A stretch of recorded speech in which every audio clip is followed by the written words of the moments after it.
In this guide, I'm going to show you how you can find locked chats here on WhatsApp. Before we do get into this guide, if you do find it helpful, make sure to like the video and subscribe to the channel with all notifications on. It really does help the channel and lets us know that you want more content like this. We'd greatly appreciate it. And if at any point throughout this guide you do have any questions, just ask them down in the comment section below and we can help you out further. I'm going to be doing my best to reply to every single comment down there. Now begin by opening up WhatsApp and tap on, any chat that you're trying to lock, or just swipe over to the right on that chat and select more. From here, you can go ahead and lock that chat just like so. It'll verify with, a touch ID or your passcode or even your face ID. And once you do have that chat locked, here's how you can actually go ahead and find those locked chats. You can go ahead and just pull down from the main chat screen and you're going to see a locked chats option on here. Select that and then it'll verify with that face ID and you'll see your locked chats in here. And then from here, you can actually unlock that chat by just holding down on it and then selecting unlock chat,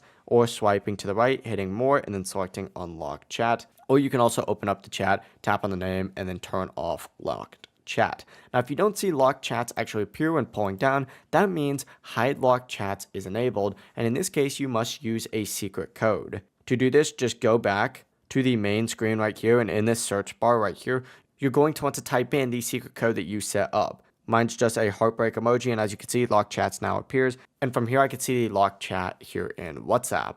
But that is it. That is how you can find locked chats here on WhatsApp, whether they're visible or hidden with a secret code. If this guide did help you out, make sure to like the video and subscribe to the channel with all notifications on. It really does help the channel and lets us know that you want more content like this. We'd greatly appreciate it. And if at any point throughout this guide you do have any questions, just ask them down in the comment section below and we can help you out further. I'm going to be doing my best to reply to every single comment down there. Have a great rest of your day though. Peace.